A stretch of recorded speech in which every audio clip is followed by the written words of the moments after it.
we're started now. Oh, I'm in the wrong.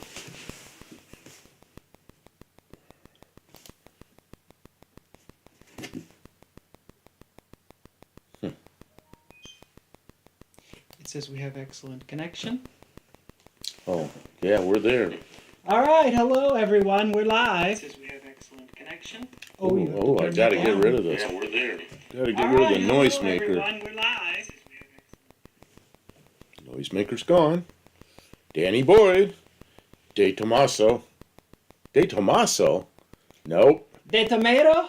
De Tomaso and DeLorean. Nope. That looks like Got it's the DeLorean right. I know what this one is. Everybody makes the same mistake. DD Speed Iceman. Shop's got one of Well, them. yeah. Just let these All right, guys. all right. I know you know what it is. How do you know I know? Bricklin, you got it. All right. Bricklin, both three people, just about all right on top of each other. Bricklin, yeah. Good evening to the chat. Mexican Spec, thank you for being here early. Danny Boyd, Iceman, thank you for being here, everyone. See the. People will begin to trickle in rapidly now that we have started. For some reason. No ashtray in the car. Yeah, I'll bet you that's connected to the wrong. No. Yeah, something isn't. That thing down there is wrong. Something on our screen is not telling us what we need to Well, tell. go to your live dashboard. I can see it right here. But it's. Oh, there it goes. There it is. Now that's the correct thing that's down there. So a lot of people will see a Bricklin and they'll call it a DeLorean, and I can't imagine how they get those two mixed up. All they see is the going doors, I guess. They think it's the only car with the going doors. I mean, you gotta give them that it's a But similar car. If you don't know your DeLoreans real well, it's got one's a front engine car, the other's a rear engine car. Yeah, but you can't tell One that of just by looking at it. Plastic and stainless, the other one's plastic. Yeah, I know, I guess. I mean, when they're side by There's side, a crackling yes. noise. We have a crackling noise. Oh, crackling noise. Bricklin and the Yugo are connected. I don't know about the Bricklin and... Oh, yeah, they're connected by a Malcolm Bricklin.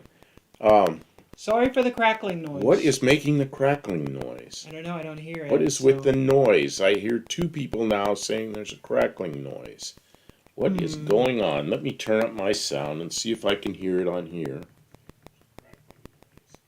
What is going on? Let me turn up my sound. Oh, yeah, it's making a popping noise. Papa.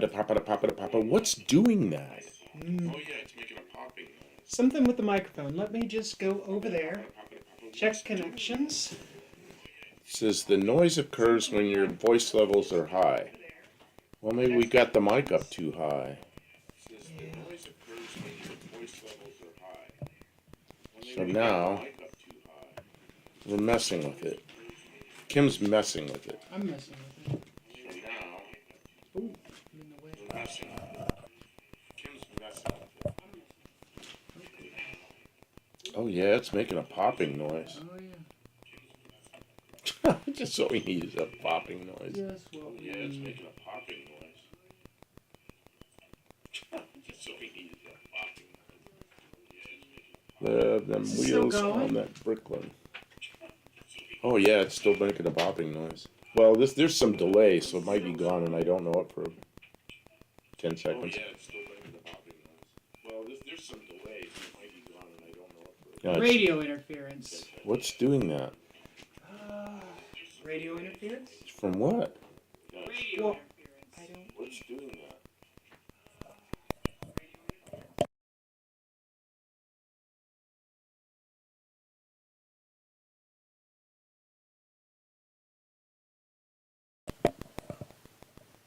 It stopped when you shut that off. Well, that's the microphone. But then it stopped all our sound. Up, it's back. Stopped when you shut that off. But then our voices were gone. What the heck? Does that thing have a battery in it that's dying? No. What the heck? Does that thing have a battery in it that's LED lights or some garbage. Oh. Something new. Some garbage. Didn't do this before. Didn't do this before. It's just like cars. Cars break. People always go, well, it never did that before. Didn't do this before. It's just like cars. Cars break. People always go, well, it never did that before. Twisted Mopar Garage. Hello, we're troubleshooting a popping noise. So we're, Twisted Mopar Garage. I wonder if anybody ever put going doors on a Batwing Chevy. I wonder if anybody ever put bat wings on anything other than a Batwing Chevy. I wonder if anybody ever put bat wings on anything other than Batwing Chevy. Yeah, they did. Actually, now that I think about it, there was a thing called a 789 Corvette. Look that one up. A 789 Corvette. I might even have pictures of that. Look that one up. A 789 Corvette. I might even have pictures of that. Chevrolet.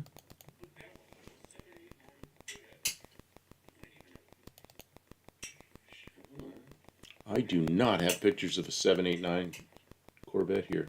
But if you want to look that up, but now you're busy doing that.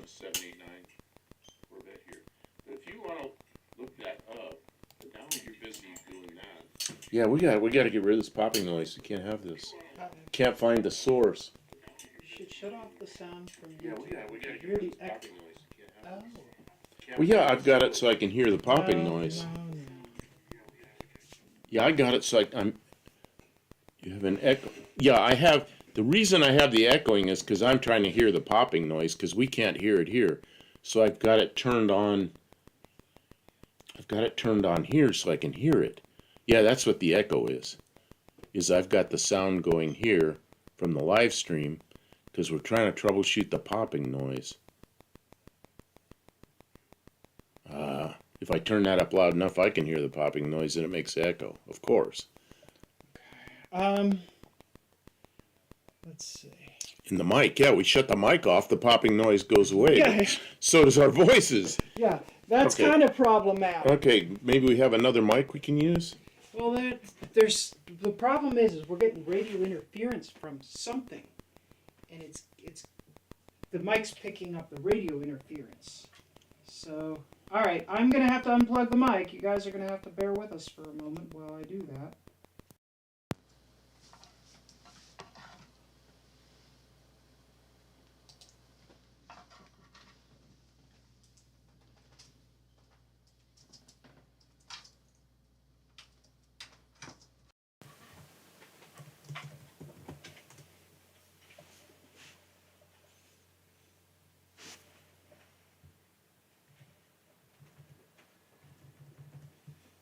Can I hear a popping noise? I can't hear anything.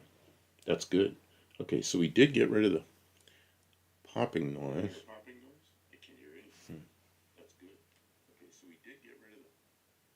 It's gone. Okay, All right, back to the stream, folks. Sorry for that Okay. interruption. I've got mine. Oh gosh. I've got my sound off. Is there a popping noise still? I didn't No. hear it. I could see it before, the little green bar. I'll stop talking. It's going. Okay. So what are we? Where are we speaking through? The microphone again. It was Oh. just, it needed a reset. Just reset something. Okay. It's gonna pop it, pop it, pop it, pop it, pop it. Sound like one of my cars. I come in an hour before stream to get all of this stuff going and sort out any issues, and like this was unforeseen. There's no way to know that it was going to pop at us. Okay. Thank you for bearing with us. If you sat through that, thank you. We are going to talk about things. Well, I guess, do we need the mic? Yeah, I think we need the mic, but she just reset it and it stopped. I don't know. Red DeLorean. Don't know if I ever saw a painted one. I did see a painted one. I saw a couple of painted ones. I saw a black one time. I think I saw a red one time. I think they look good painted. I already heard that in our town someone has a black, what's that, Cybertruck. Yeah, we were going through town the other day, and I don't know if they're from Clarksville, because they went through going the opposite direction, and I saw it. Hey, there goes a black Cybertruck. And then we went back into town for something, Yeah. and we were going across a bridge, and it was headed out of the south side of town. So I don't know if they were leaving forever or if they were just going for a ride in it.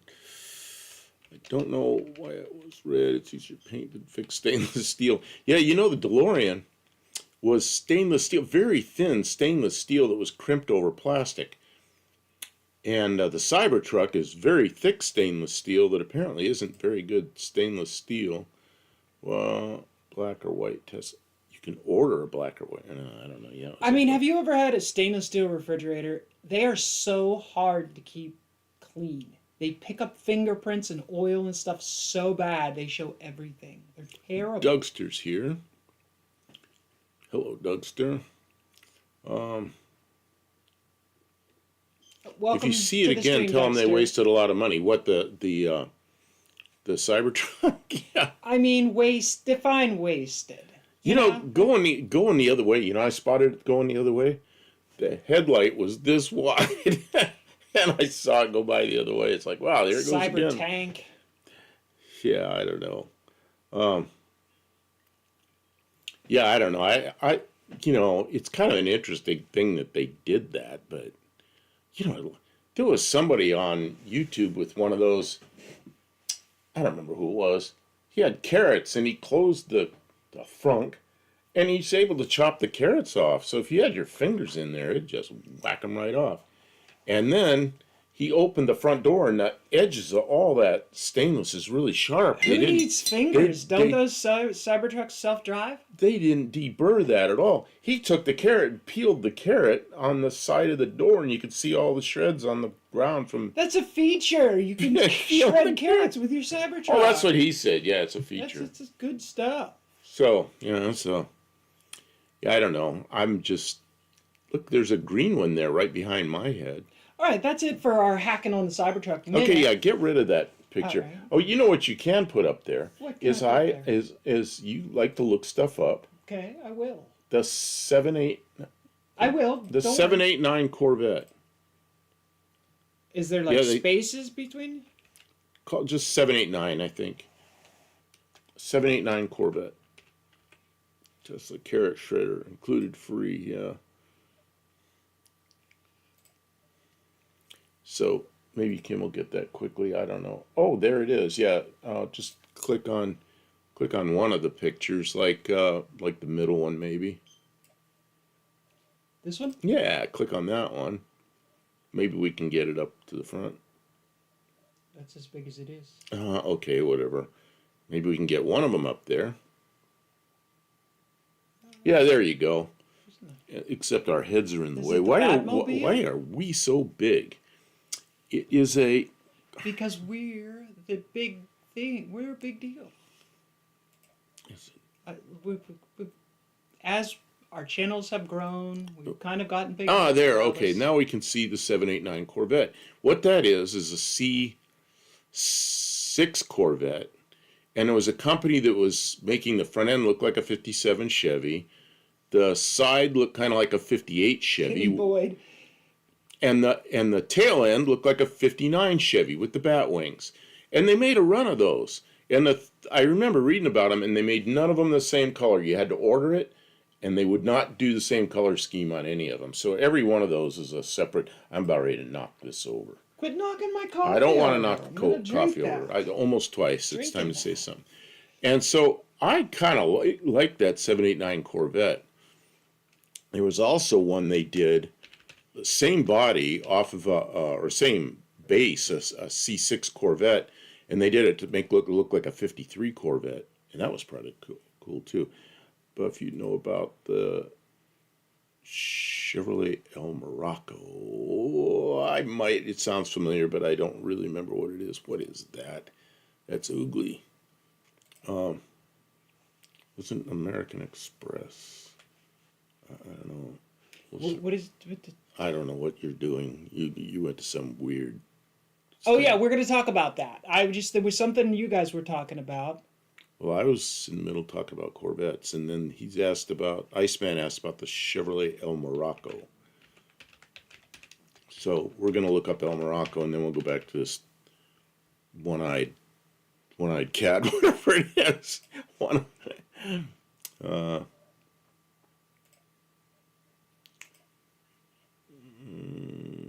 is it?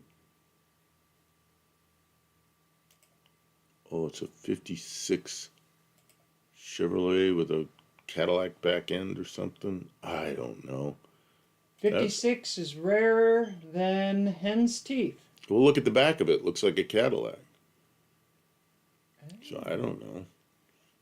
El Morocco was a conversion done by a dealer to 55 through 7 Chevys. They add tail fins. Okay, so they add the tail fins like a Cadillac. Yeah, that's a little weird. I don't know. I guess. You know, the 57 Chevy, the tail fin was bad enough. It was straight back like a point. My brother was 9 years old. He was chasing somebody on a bicycle and going downhill as fast as he could go. And he's looking back at somebody. I guess he was running from somebody. He's looking back, and he hit that tail fin on that 57 Chevy, went right in his gut. And he crawled back home and ended up in the hospital. They thought he had a ruptured spleen, but he did not. Andrew, hello. That's an Eldorado Brome rear end. It kind of looks like an Eldorado, doesn't it? They put fins. I don't know if I like that. Look at see if there's a C6 Corvette that looks like a 53 replica C6 Corvette, something like that. Eldorado Bromes were like 12,000 and 50s. Yeah, 57s and 8s were, the ones with the stainless top are really expensive. I like old cars that had the fixed ornaments that you impale. Yeah, right there. Is that? Yeah, that's a 53 Corvette. But then there's one that's a replica 53 Corvette. Oh, that's not it. There's one that has the same windshield. You can see that it's a C. What's the one that's behind you, Kim? I can't see. I don't know. That's not it. That's not it. It's just not it. I don't know. I don't want to spend a lot. That's the original 53. We're not going to find it that quickly. Well, Yes, when you're going to bring up specialty cars, you need to look them up and put them on your own computer. Well, you always get them quickly. Well, sometimes they come up. This one doesn't. 57 DeSoto Adventure is a gorgeous car. You know, my favorite of the old Chryslers, the original Ford look Chryslers, was the 57 DeSoto. I think that thing was great. And the grill and bumper, they used that on a lot of custom cars. 57. Yeah, see that?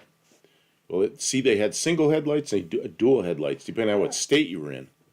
I want to just pump the brakes on this trip down memory lane because we usually leave the extended trip down memory lane towards the end of the stream so that if it rolls and rolls and rolls, we don't lose all our viewers. Because not everybody wants to talk about the good old days the whole time. Okay. I was thinking we could talk about current events for a little while. Just for a little while. Does that sound okay? Yeah. Okay. Let's do it. So what do you want to... There were several things What do you want to talk about? Okay, start talking. I wanted to bring up this. Does anybody know what this is? That's a piece of junk. Or why it is significant? Well, what kind of car is it? Well, I think it's a Charger, some kind of Charger. What do they call it with a wing car? Yeah. I don't know what that thing is. So you're going to tell me it's something else? No, it is. It's David Spade's movie car. It's a Mexican spec. He knows. Okay. It's a Daytona Charger replica. I watched a couple of short videos and I don't know exactly all the details. Joe Dirt Daytona. Who's Joe Dirt? So Joe Dirt is a character from a movie. David Spade plays a character, Joe Dirt, and he's like really redneck, and it's a comedy movie. Raining Slant 6. And so I wanted to talk about the significance of this car and the price that this car sold for at auction because I think that it puts the market in perspective. I think it's interesting, right? Okay. This is a real car. It exists in reality, and I don't know why they decided to sell the movie car, but someone built this car to be in the movie. It's supposed to look shabby like this. Why am I'm a redneck? Yes, why it's because you keep scratching your neck. It isn't. I mean, look at one there. It's not that. I don't think it's a real Daytona, but it is a Charger. It's a real Charger base. Okay, so under the hood and inside the door jambs, it's purple. And It was an export car that was brought back into the United States and then made to look like a piece of garbage. Like, this is fake patina made for the movie, and the car has a bunch of dumb looking, it's got, I can't, look it up. You know what I mean? Like, there's videos about So what'd they go for? at auction for $300,000. Now, if you had a perfect, pristine, beautiful Daytona, I don't know how much that would be worth. But this is a car as in a movie, you know? A booster seat so David Fans- Spade could drive it. I'll bet it still has the phone books that David Spade sat on, so you could see how. Did you ever have to sit on phone books when you were a kid? No, I got tall early. Oh, yeah, because when we were little kids, that's what we sat on, was phone books. Stack of phone books. That's the thing, right? The studios usually. You know, hold people on to don't even know what a cars. phone book is today now. Now, you would think that they wouldn't sell this car unless they thought it was going to bring good money at market. And they took it to auction. A couple of days beforehand, people knew that this was coming. So probably should have fetched the top of its market, $300,000 for a replica Daytona, but also one with a story that it's attached to an actor and a movie. It has some more historical significance than just a random thing that someone found in a barn, right? What you doing? My second cousin's friend's older roommate actually used to know David Spade's friend. No, not really. Oh, hi, Colleen. Welcome to the stream. So we're talking about this car. So what does this say about the value of a Daytona? Now, this car is very drivable. It looks ratty, but it's actually a very drivable and complete car that's just like junked up looking. It's false patina. The frame of the car, the motor and drivetrain of the car is built to be, it's got a 440 in it, and it's all professionally built to be, like, they wanted to be able to drive it around and not have it break down. So it's a functional car. Value says more than being a movie car, yeah. But see, how much were Daytonas selling for 5 or 10 years ago when they were selling for this much? Yeah, like, cars that were famous in a movie are probably worth a lot more. Worth more. Man, why is... I know my neck isn't anywhere near as red as it looks on there, and it looks like I have a blue shirt on, and I don't. What's going on with the color tonight? I don't know. I can tweak it, but you'll be unhappy if I touch things. It'll do crazy things if I start touching things, and then you'll be mad at me. And I'm not prepared. We have to do that stuff ahead of time. I need to get some... American Graffiti 58 Chevy. What's that? So, okay, maybe I'm the only one who cares about the significance of the David Spade The American car. Graffiti 58 Chevy was pretty cool. I like 58 Chevys, especially the two-door Impalas like that. But what was his name in the movie? John Milner drove that 32 Ford, the yellow one. Man, I like that thing. I like them both, actually. I mean, the 58 Chevy's probably a lot nicer to drive if you're going somewhere. Yeah, look at that. Except they put Cadillac taillights in that one all the way across. See, originally they were red, white, and red across the back, and they were not so big and long and pointy. But to be fair, Kim, it is David Spade. Not many people care about. I think David Spade's funny. I thought that was a 55 Chevy. Oh, there was a 55 Chevy in American Graffiti, and that was the black one. Not the car they used in the movie Tommy Boy.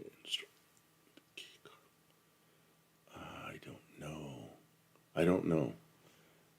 If I was 55, it would be all right if they didn't cut out the dang wheel wells. You know, some people like 55s with the wheel wells cut out. I really like the wheel wells cut out when they're done nicely on the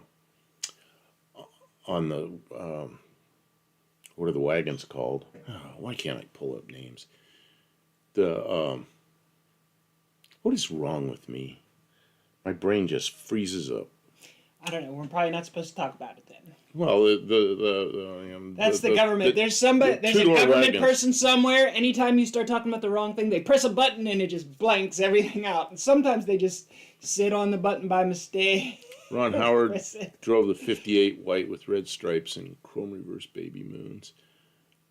Who cares about Ron Howard? Ron Howard he and I are like just a couple of days apart in age. It's pretty Really? funny. Yeah, he's an old guy now. Yeah, I mean, kids these days don't know who Ron Howard Nomad, is. yes. Johnny C., you got it. I couldn't think of Nomad. The Nomads look good with the back wheel wells cut out. I think they do. If they're done the right shape, I think they look great. But, I don't know. It's just me.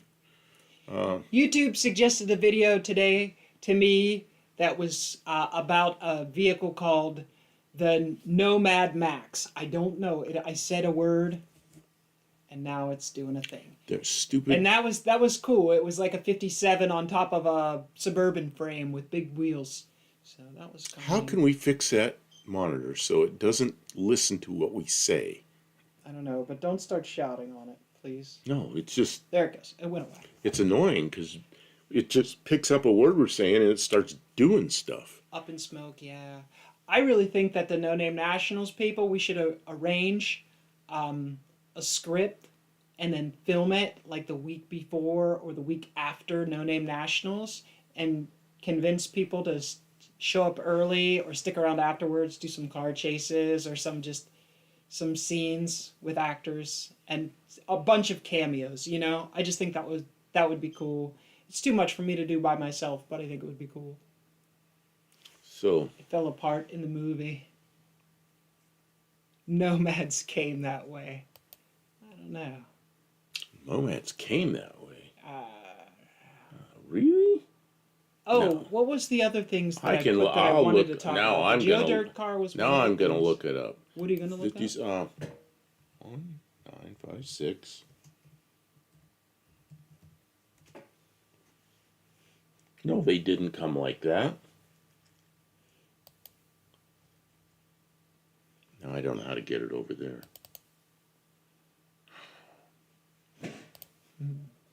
I don't know how to get Nobody cares about the Joe Dirt car, so I apologize. We're just trying to get ourselves organized here in this whatever is next. it. So I go to look at this thing and I get warning, warning, warning.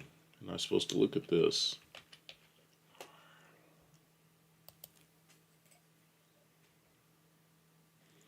Oh my God. I don't know how to do this quickly.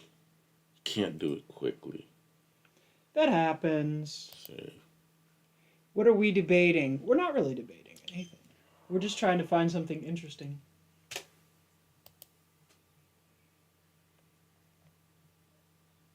Here it was. nope, I can't. I don't know how to do what you do. I mean, you just. Oh, what is that? Here's the Nomad Max. I don't know who this woman is.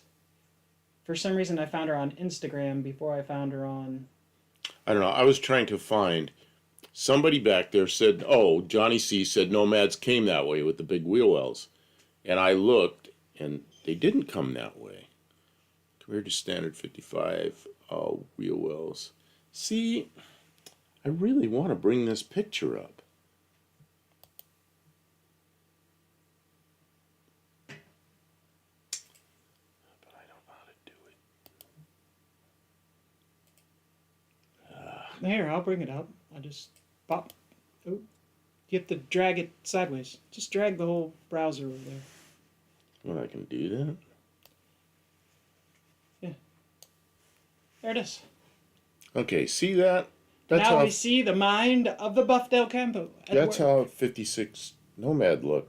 But I like them when they're no, it's too far away for me to do Well, you that. can look at the big screen up there. Oh, I have really messed this laptop up. Well, Okay, let's see here. Oh my God.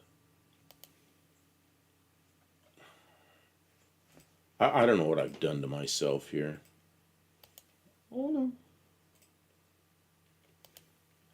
Oh.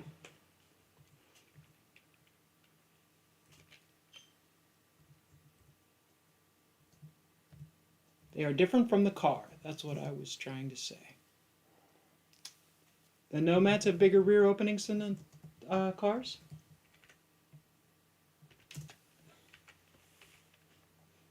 I don't know. I'm unable to do this on the fly. I'm That's just fair. not real sharp when it comes to doing this. Well, while he's talking about that, I'm going to talk about my stuff. Yeah, talk about your stuff, because All right, I'm obviously gonna I'm entertain messed y'all. up here. Okay, so this week I got to, well, the last actually 2 weeks, I got to crack into my, our upcoming tow vehicle. And last summer I did a revival on my 1994 Dodge Ram. This is not a picture of it, but it is an accurate representation of what it might have looked like at the beginning of its life. And so it's going to be our tow vehicle, because the van is, I don't know, because we already did the van. I did the van for like going on 2.5 years now. Why can't we use the van runs so perfectly? Is that too good for us? We have to have a piece of junk? Well, we do need a way to get firewood. And this would be, Yeah, okay. this will work good for getting firewood, because we want to be warm in the wintertime. And we need, so, okay, we won't call it a tow vehicle, but it'll be our backup tow vehicle, and it will be our firewood go-getter-riser. And so it has needed, Yes, it's a short it's bed. a short bed! Yes! We have a long bed, and it is white. But, It's a piece of junk. It's a parts vehicle. hi, Kylie. Welcome to the stream. The white truck got whooped on. It has less miles, but it was not maintained well. You take off the valve covers, it's all icky. Drab, if you're laggy, see if that red stripe down below can be pushed forward. You probably already know that. Yeah, it says our connection quality is excellent. So I think it may just be you right now. Don't know. So, so the motor is running good. I was able to get it going well enough to take it up the road and run it through all the gears. It shifts. I don't think it went into overdrive, but I got it up through third gear, so I know the transmission First is time working she's okay. ever had it shift. First time I ever had it running well enough to shift. Now, what else did we do to it recently? Oh, I had to put a power steering box in it. That was a wonderful trial. What a go rope that was. Oh, The first steering box, she gets it and has it around here for a while in a box and finally tries to install it. Well, it's a Chinese replacement that doesn't fit, and it's been so long, can't really take it back. So she buys another one online from a parts store, local, go pick it up. So we go to pick it up. They don't have it. After she gets an email that says they have it, they don't have it. Of course, I got my confirmation email immediately. So they sent her to a different location of the same kind of parts store, which is way across town. So we drive way over there. 10 minutes. And they go, no, we don't have it there. Yeah, we see that you ordered it, but it's over in the first store you were at. It's like, really? So we went back there. go back to the first store. And they found it in their system finally. They did have it. So And they had it in stock, so they transferred the payment from the other store to that store, and we got it. So Mexican Spec says, what engine is in it? It is a 5.2 liter, which is 318, but it is the Magnum variety of the 318. So it is fuel injected, and it has that big keg thing on top of it for now. Well, he says, why didn't you order it and wait for it to come in? She ordered it online to be delivered to a local store, or maybe it was available in a local store, but she ordered it so it would be hers, paid for, and all we had to do is pick it up. We wouldn't have to wait another day. And then it just turned into a big mess. So the reason I didn't order it and wait for it to come in is because I did that. It showed up at the house. I took the steering box off of the truck. I put the other one on and it bolted in, but then the splinities on the steering shaft didn't line up. So I fought with it, and then I finally took it off and compared it up, and I'm like, oh my God, they're not the right ones. So, since I can't return it because it's been 12 months or something like that, like last fall I ordered it and it's been sitting in the cab of the truck while we've been doing other things. So, I have this truck with no steering box on it sticking out of the back of the garage. We can't even close the door. So I wanted it Oh, yeah. now. Isn't So that I nice? ordered it that night for the next morning so we could go pick it up. Have a That's truck. why I didn't want to wait. We had a truck disabled with no steering. No steering. You know what I mean? It's just like, I don't. So what she do? She And drives it wasn't any cheaper to order it. Like, it takes longer to get it delivered, but it wasn't any cheaper to buy it from someone else. So I got a question for Mexican Spec. You drove the Ram Charger to the border. What is that? Like 800 miles or something for you? That's a pretty good run, isn't it? Now there's a delay for him to answer. you Let's only check. got 11.5 miles to the gallon. Oh, 5.9 liters, a 360. And it's a heavy thing and probably geared low and And if it's a Ram Charger, it may have been four-wheel drive. full-time four-wheel drive. Yeah, and it might have been geared for off-road, and that'll Hello. really suck down the gas. Do we know Hubcap Cafe from before? I don't remember. All Drab, trying again. You rebooted. Maybe I don't know, maybe that's what it takes. I'm sorry you're having problems with the stream. It took me 10 and a half hours, but it's like, 800 kilometers. I remember it was 800 something. I'm really surprised. On a long highway trip, you would think you'd get better mileage. Was there something going on that would make Hubcap it? Cafe, it's only...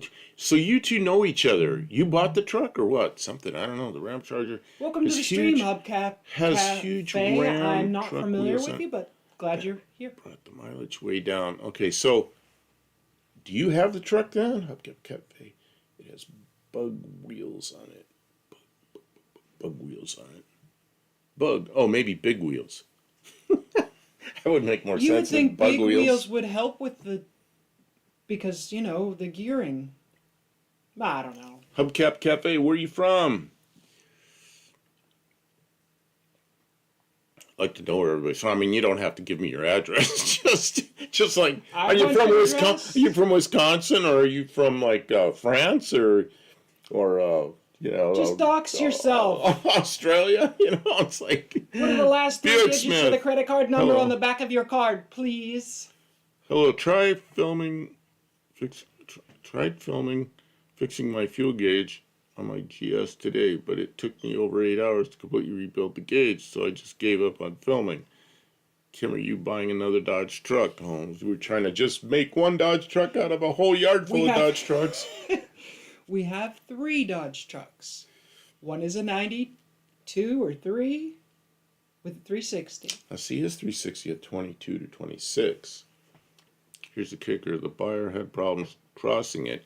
He was in line for, that handle's in the way, for 6 hours. As soon as he got it over the border, it overheated and blew it. Oh, no.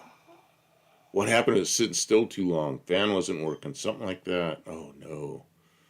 Oh, no. Well, it's not good.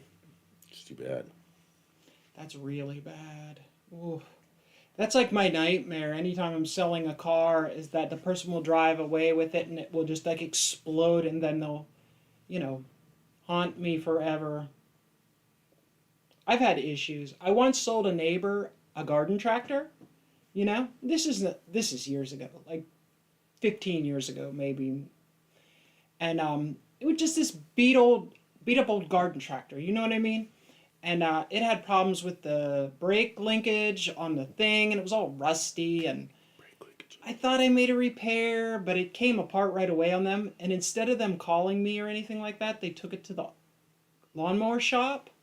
And the lawnmower shop, took it all apart and, wrote them up this huge bill.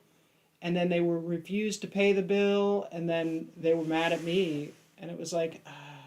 Oh, the buyer had plans to redo the engine anyway. He rented a U-Haul truck and trailer. He's happy with the truck. Okay, well, that's good. You're from Virginia. Well, that's interesting. I used to drive through Virginia a lot. I lived here in Tennessee, and I worked in southern Maryland, so I'd go up by 81.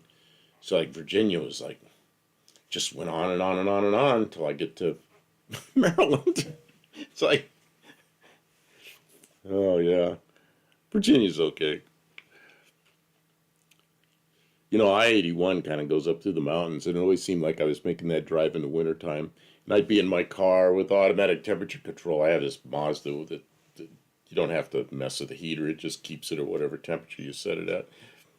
And I'd pull into a rest stop and get out, and it's like, whoa, all of a sudden the temperature drops from like 75 in the car to like 20 outside. And I didn't even know it was cold, you know. No, I have exact cost for the trip up there. Oh, that's good. Where did you go, Mexican Spec? Uh-oh, you're scrolling back. I was looking at Oh, Buick Smith. Buick Smith. He was talking about rebuilding. 8 hours to rebuild the gauge. We do that kind of thing. We're going to do something that's supposed to take 10 minutes and it takes 8 hours, and we have to keep putting batteries and changing cameras. And did you ever figure it out? Was it the gauge or was it the sending unit? Oh, man. So, Rick Shea. Hello, how you doing? 95 in Henderson. Man, Rick, it's been warm here, and all of a sudden, I told you, Rick's a friend of mine from way back. All of a sudden, it was whatever the heck it was here, like 49 degrees. I was out there on the mower freezing yesterday, and I finished it. Was that yesterday? I finished it this morning. No, it was 2 days ago. I finished it yesterday. I had to mow around all these trees, and there's all these. My former wife planted all these what I call thorn bushes. Just this stuff that hangs down. It's got these giant thorns that rip your face apart. So I went out there and I chopped all those things off so I could cut around the trees. I finished the lawn, but I froze out there. It's been so nice. I had to go through 6 military inspections. The first one, the soldier asked me, English? I said, yes, English. And he waved me through. The other 5 just went, oh, I like that. You know, I always hear all these horror stories about the Mexican police, but when I've been in Mexico, I've never had any problems with the police. But I've been in border towns, and I don't know, border towns, I think they, you know, they like people from the U.S. and from Canada. They're spending a lot of money, and I don't think they mess with us too much. Okay, it's been in the 90s every day lately. Let's see here. I worked at a Chrysler dealer. Oh, where was that? Oh, you're north of 81. North of 81. Oh, that'd be like way up by D.C. somewhere. I guess. I'm guessing. Because 81, I go up 81, and then I got to cut over to Maryland. So it's just 81's actually the easy part. Although a couple of years ago, I was coming down 81. There was a crash up ahead, and everybody stopped, and I could see over the hills up there. Cars stopped 2 miles ahead of me, and we'd creep ahead a little, stop, creep ahead a little, stop, and I stopped one time, and a semi-truck rear-ended me on I-81. Okay, can you? This is like going really fast. Well, you're talking. I know. I want to finish what I'm saying. The very first car, 2 with manual shift. Don't find me today. I'm lost. I worked at a Chrysler dealer in 79. We had a brand new Trail Duster with Ram Charger tailgate. I've seen that. I've seen Chevrolet trucks with GMC steering wheel. Let's see. But my very first new car is a Charger 2.2 with a manual shift. You just don't find it. The Shelby comes, okay, you can go down a little bit. You do not see them much. It was the gauge, and ended up making my own regulator for the gauge. Took me a few tries to get the resistance. Oh, that's pretty good. You were able to pull that off. What car did he say he was working on?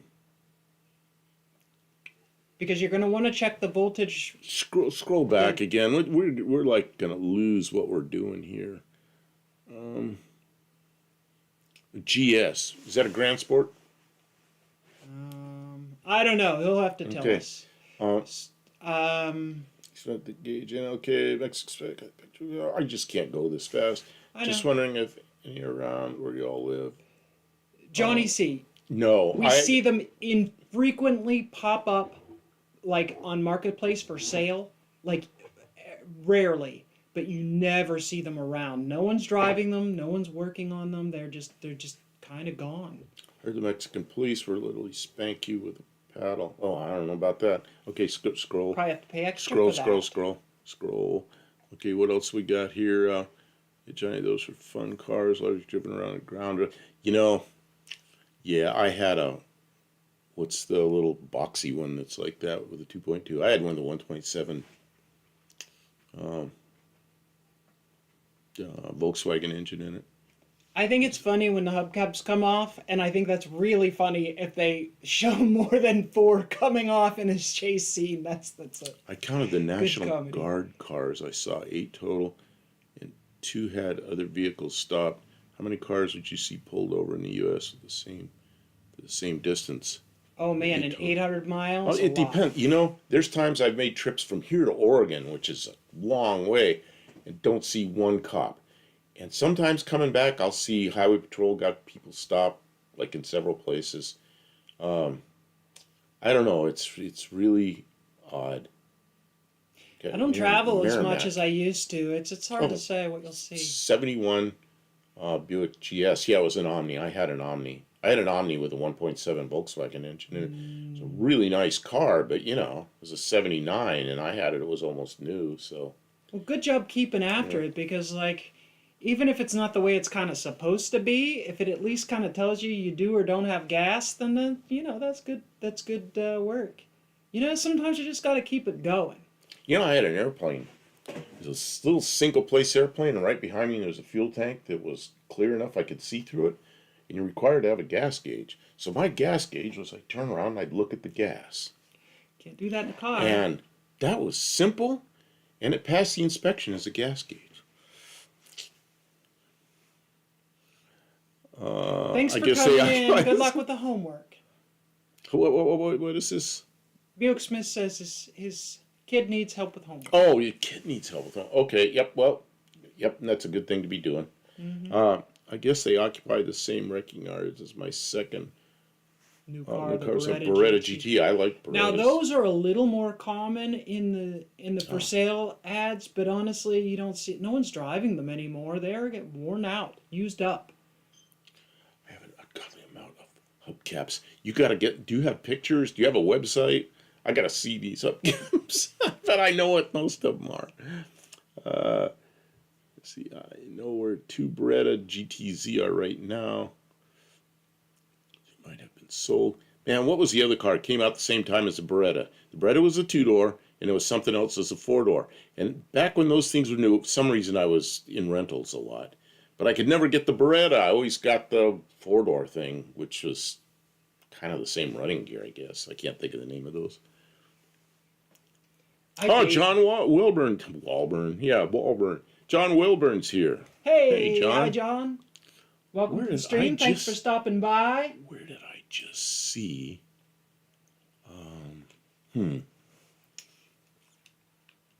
Oh, I know. I know I was thinking of him. Because right over in his neck of the woods, there's another guy who... Yeah, Corsica, that's what it was. Every time I rent a car, I end up with a Corsica. And I always wanted a Beretta, and I always got a Corsica. It's just a crappy little I car. dated a girl. She drove a Beretta just like that. You dated a girl that had... Yeah, Okay. I don't know which was faster, her or the Beretta. I was on a Chevy lot when they came on a lot in March 1987. They were a cool car. I really like the looks of the Beretta. I mean, it's just a small car, but it looked pretty good. And the Corsica, not my type of car. It's weird. It had big knobs up here to do stuff. It was just, the whole thing was strange. But yeah, rental car, you know. That was I bought a Beretta GTC and I sold it 3 years later. Mexican Spec, you're like me. You had so many cars. Corsica, that's a place. Yeah, there's the Corsica. Oh yeah, that's a just terminal mom and popper right there. Just the Beretta was so good looking, and that was just like, I would get a 4-door Beretta. That's what you get, a Corsica. Let's see here. I don't know. Yeah, John Wilburn. There was somebody over in your neck of the woods I was talking to about another subject had nothing to do with cars, and it turned out his last name was the same as one of the major trolls, and I about did a double take, but a completely different guy. Pretty funny. So I was thinking of you because he's over in that area. Mine was light gold Z51 package. Yeah, that's probably pretty good. It's supposed to last a long time. Yeah, and that's the thing with rental cars. A lot of times rental cars are not exciting, but they're... Yeah, Corsica and Beretta. Yeah, but they're not.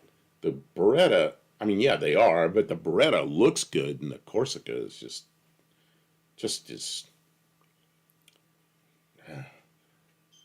I guess. It's a four-door. I'm doing a video right now. I gotta finish it. I did drive a rental of those. It could corner pretty well for what. Yeah, I don't know. I never. They weren't bad cars. I remember they were around, and they're not around anymore. Is because people used them and used them and used them and used them, and once they were done using them, they sold them to somebody else who used them until they were gone. Hey Buff, do you remember the British-made Daimler sports car? I do not remember it. I do remember from pictures online. Never saw one. Daimler. In fact, what's kind of funny is I was looking at a video today and I saw one there because it was a guy doing a video about all kinds of British cars, and he happened to show a picture of that. If you watch movie 7 Ups, which came out within a few years, it scrolled with a few years after Bullet, where they use the same actor, stunt driver, bad guys getting chased, only in 7 Ups, Roy Schneider's car crashed into something. It was my job to find missing cars. He said he was looking for a brown Beretta. I told him Beretta doesn't come in brown. He meant the gold color. They called it brown. And he said something about they were looking for cars that were on flooring. Ooh, flooring is where you owe money on them. And they want to know where they are. I want to say the 1989 models were Chevy's first with a cup holder. It's a big deal. Chrysler beat them by 5 years, though.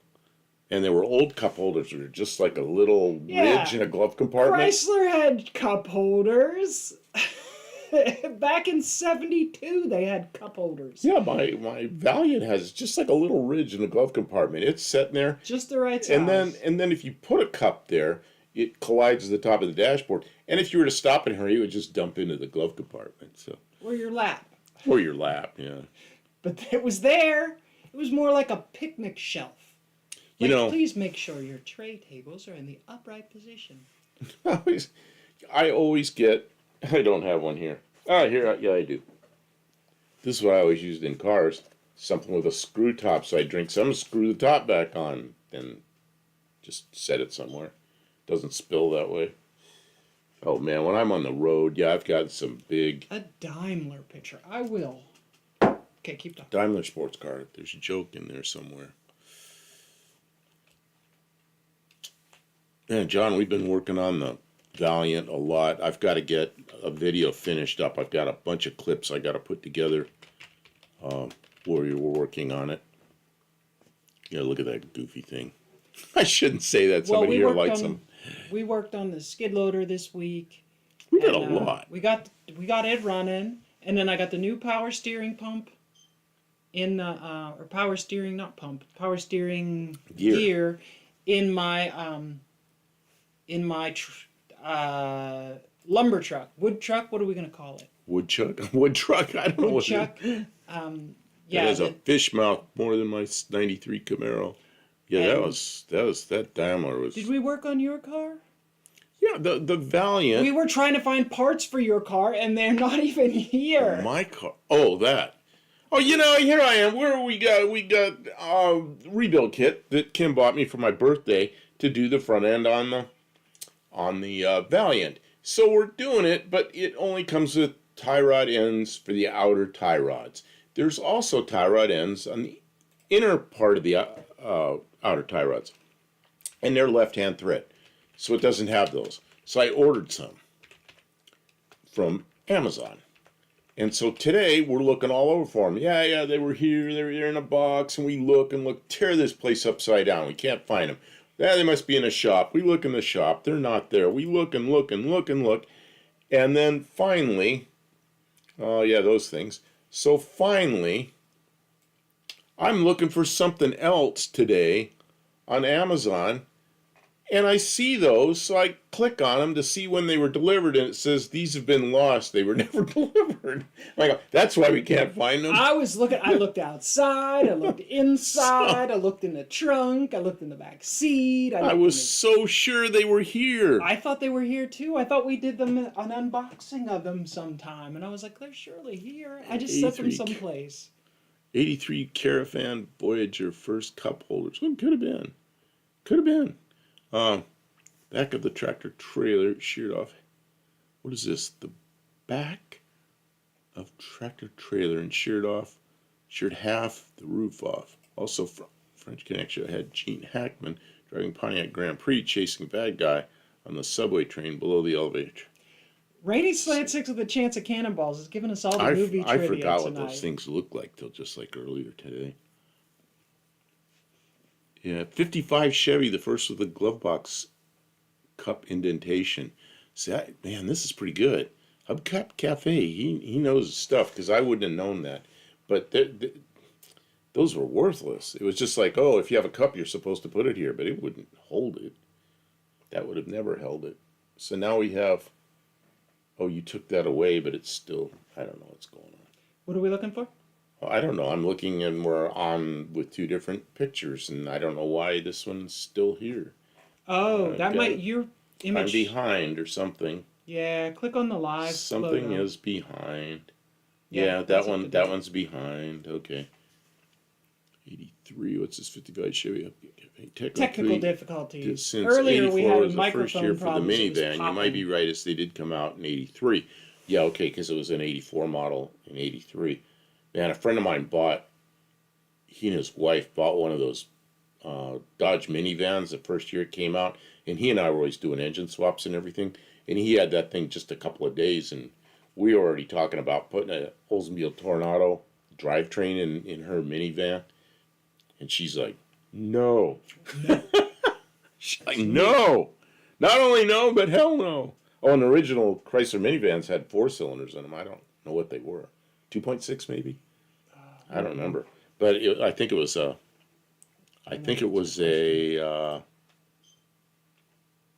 Mitsubishi engine. Paul, how you doing? Pajui. Is that how you pronounce that? Pajui. Oh, something. Oh, my alarm's going off. What are you doing? I don't remember. I had the alarm set for something a few days ago. 2.4 liter. 2.4 liter. What's that? The original 84 2.2 liter 4 making 101 horsepower, or the Mitsubishi 2.6 4. See, that's what I thought it was, a 2.6, but I don't remember what engine it had, but it was probably the first one of those Chrysler minivans I saw, a little boxy one.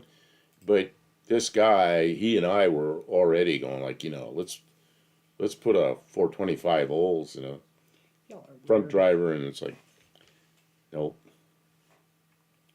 I'm doing better than the past few weeks. Oh, okay, so you good, feeling better.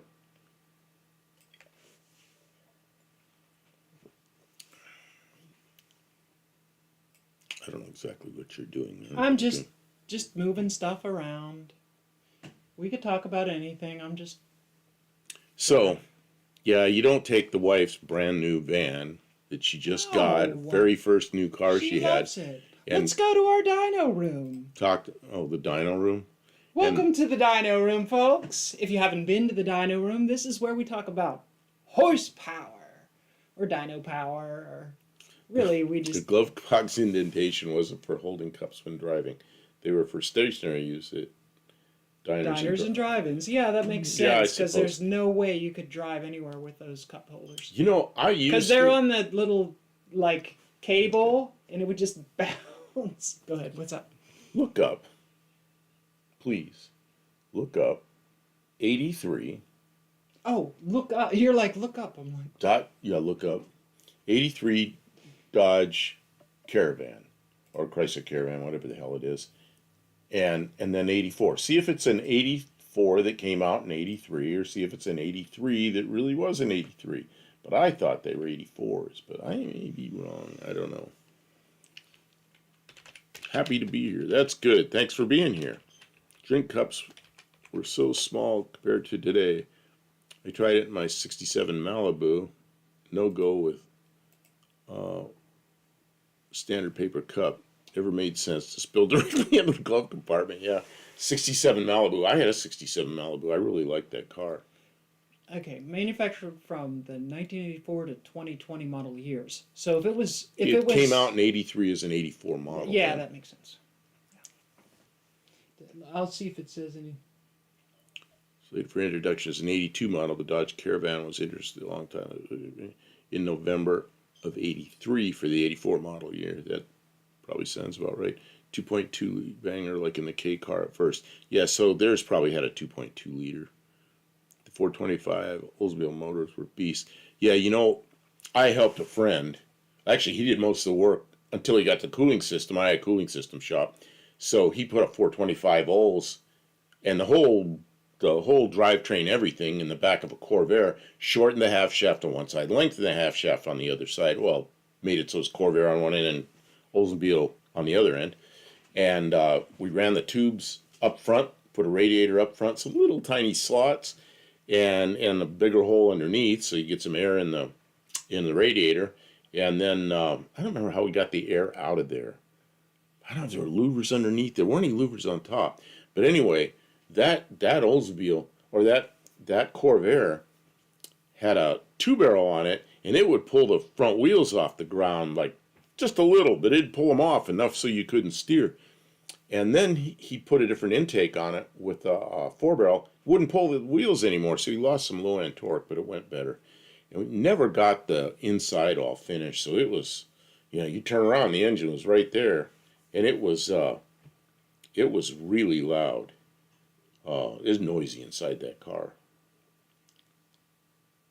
Yeah. Mohawk 62, how you doing? Just stopped in Welcome for a few to the minutes. stream. Well, Thanks for welcome. stopping Thanks by. for stopping by. I don't expect anybody to be here the whole time unless you want to be. We appreciate you saying hello. And yeah, Mexican spec beat us to the wiki.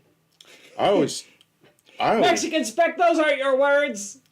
Those are Wikipedia's words. That doesn't mean it's right. That means Wikipedia says it's right. I mean, maybe there's a citation. You know the thing I do like about Wikipedia? If you scroll down, yeah, there's citations. they always have reference, or usually have reference. But we're not going to go look at all the references. That's up to anybody else that wants to do that. Okay. Yeah, Olds Tornado front drivers. I always liked that whole thing. And after my friend did that Corvair, the thing was in California. Back in the day when I was in California, had a license plate on it, and the license plate number was Deceiving.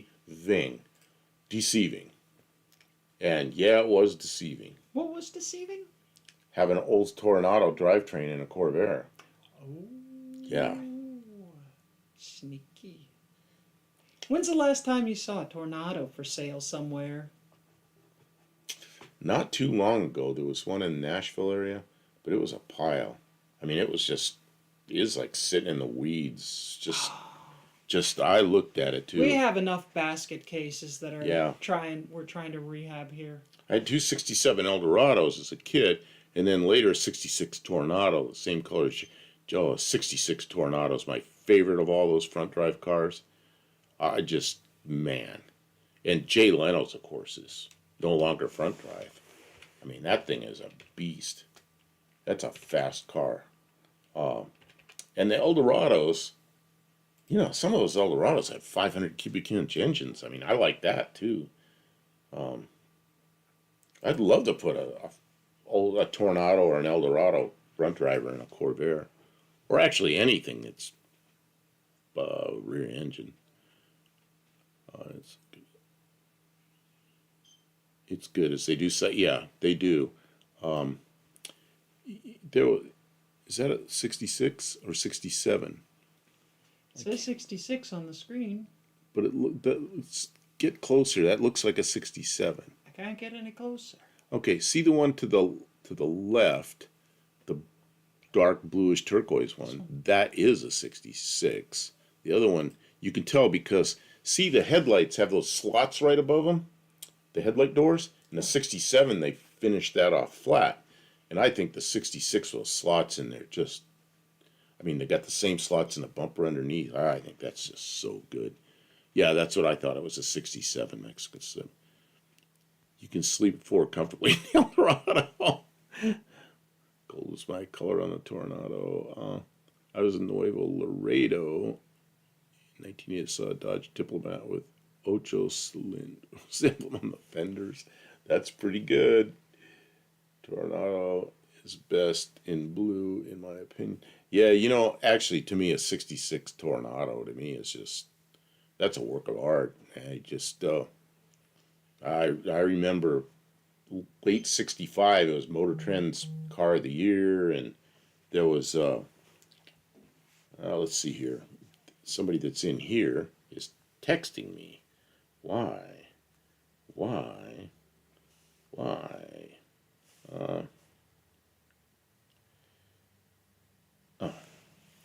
It's Rick Shea. He was in here and giving me a thumbs up on something. I don't know. Tornado's best in blue. That would be a Dodge Magnum. They're rare cars, but cool. There was a guy in Hot Rod back in the early 1980s put a big block Chevy in Tornado transaxle. Oh yeah, you know, in the back of a Vega. Oh my God, that'd be a bunch of work, but you could do it. There's adapters to put a Chevy up against that bell housing. You know, you could do that. I built a model when I was a kid of a like a 71 or 2 Barracuda, and I put 2 Tornado drive lines, one up front, one in the back. That thing might be around here in a box somewhere. Painted it black. It looked pretty cool with 2 engines in it. One of my Eldorados was dark red, and the other was white. The white was stolen in 1988 and never recovered. Oh man. RVS 613. Oh, one RVS 613 was the plate number stuck in my head. That sucks when I get off the street. My late uncle in Connecticut bought nothing but Tornadoes after 66 till he passed away. And Tornadoes, I had a friend, of course, older than me. In 1966, I was 12. But I had a friend that bought us a 66 Tornado, and I rode in that thing once, and he stood on it. And it just, up to 90 miles an hour. Note I had like a drum speedometer that rolled around like this. I remember looking over there. At the time, I'd never been that fast in a car before. I got a call from a private investigator trying to get me to admit to an accident. The guy that stole it crashed it. Oh, jeez. Why? What's going on here? What's going on here? What's this? Okay, Rick Shea is texting me about something completely different. Police detective had the guy in custody, said he would be charged with the theft. My car was...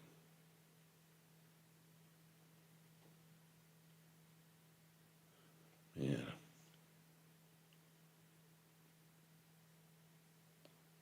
Who is this? A jet turbine mechanic for Pratt & Whitney. Man, I worked on Pratt & Whitney engines for 2 years in the Air Force. Just about 2 years straight I worked on Pratt & Whitney engines.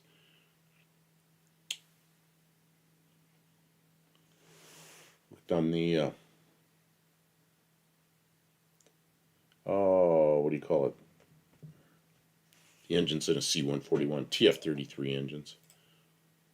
Same thing as a JT-3D civilian engine.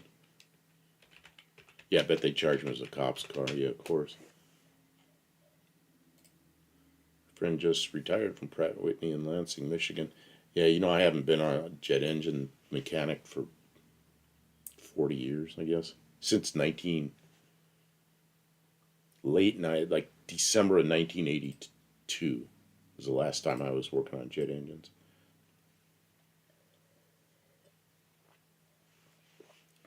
All right, so this makes me think of the talking about theft makes me think about. Did you see some of the bad press that about the new Dodge Chargers or the current Dodge Chargers? The bunch I of don't know. Chryslers just getting just hammered with bad press. There was a guy who was talking about how they can steal the Dodge Chargers. I was with 209 just- years old. I bet that's a typo. Mexican specs getting up there in age. Yeah, he's only 209 years old and he didn't know what to Oh. do. Back then, I remember. I hope when I was I'm only 209 years old, I hope we're doing videos or driving cars or something. I can't hope I can remember the cars I was driving. Yeah, my memory will be shot by then.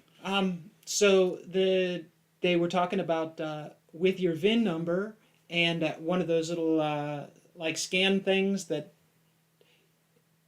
20 years old. stuff you can buy off of Arthritic fingers Amazon. are not You cooperating. can create a key fob, and you know how you don't even have to have a key; you just have the fob. I didn't know shit when I was 209. I know. Okay, I'm I was sorry so I interrupted. I interrupted you. I guess it's not interesting. No one cares what I have to say. No, yeah, I interrupted you. Yeah, the new Dodge Oh, Charger. Dugster, that's good to know that there's somebody stepping up. Destroyer 1320, isn't he streaming now as well? The new Go Charger check him out. has the what is it, the donut button. What are you doing? You're waving your hands. Up. I can't. Thank you, Dugster. Somebody listens when I talk. We'll talk. I don't remember what to say.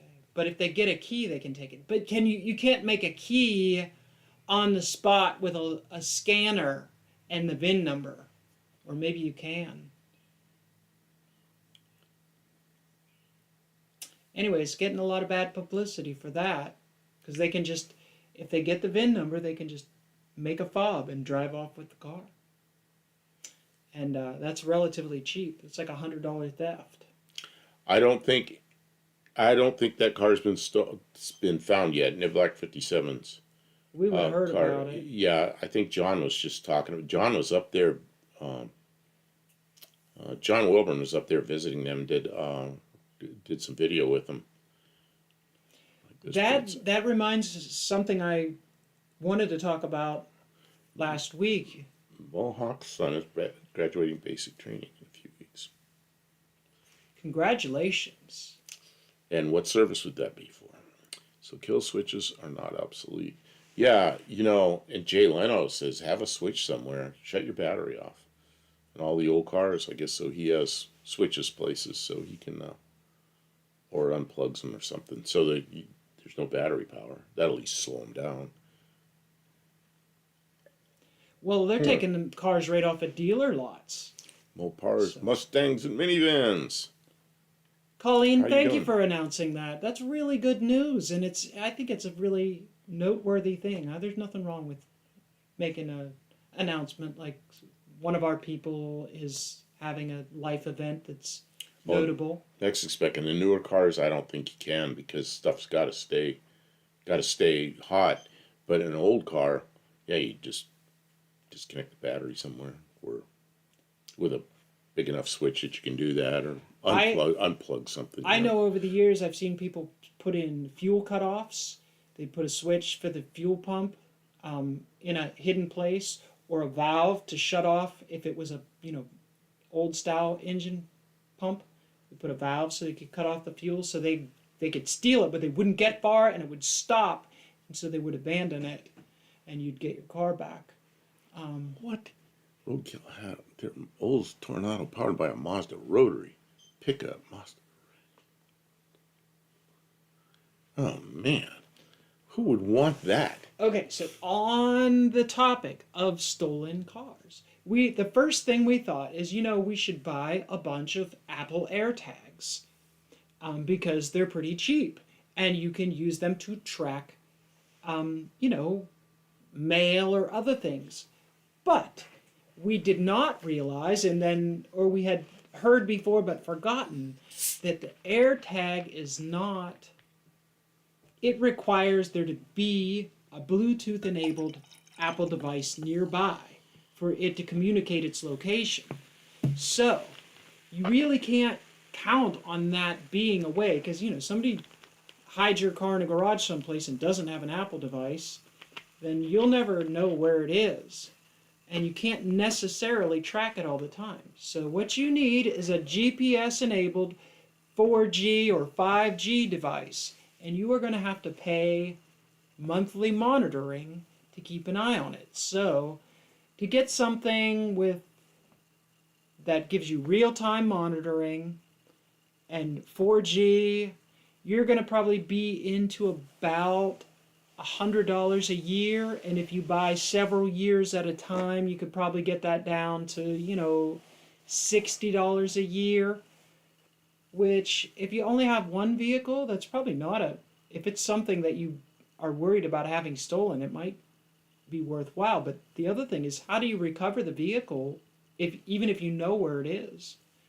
LoJack uses to advertise all over. Remember when LoJack used to? Yeah, LoJack, you have to have a thing that you have to have some kind of idea close to where it is, I think. But stolen cars. Watch the original Gone in 60 Seconds. Oh, the original Gone in 60 Seconds. That chase is probably one of my favorite chases. Yep, and the second Gone in 60 Seconds, he got killed in that during the filming of the second one, but it's not as good. The original Gone in 60 Seconds is a great movie, great chase. They put a glitter bomb in the glove compartment. Yeah, I don't know. You can vacuum that up, I guess. So yeah, protecting our assets is something that, insurance is expensive.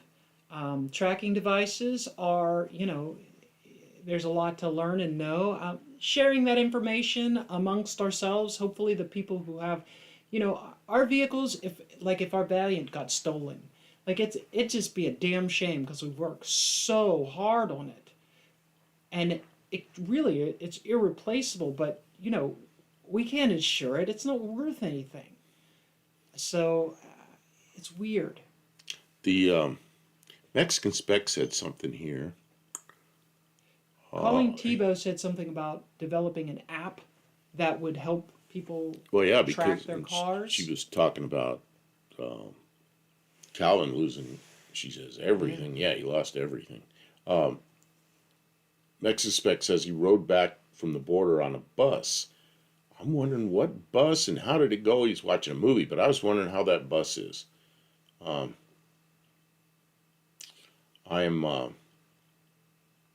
really interested in one of these days taking a ride on a bus down to where Mexican Spec is.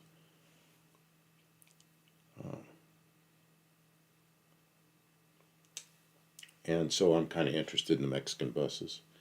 The other thing, I don't know. I'd like to just talk to Mexican Spec sometime about all the questions I didn't think have. National Treasure was all that good. I don't even dislike Nicolas Cage. I just didn't think he was that great in that movie. Yeah. What other pictures do you have? I'm tired of that Charger already. Okay. Well, we were talking about stolen vehicles, and we were talking about tracking devices. What else do you want to talk about? I just try and keep something relevant on the screen behind us.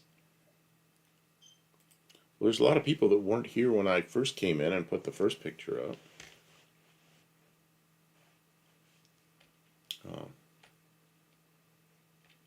See what people say when that picture goes up. Tufesa. Mexican Spec's telling you about the buses. It was Tufesa, the line. Okay. Okay, I got to take this picture again. I think I already did take a picture, but I'm going to take another picture.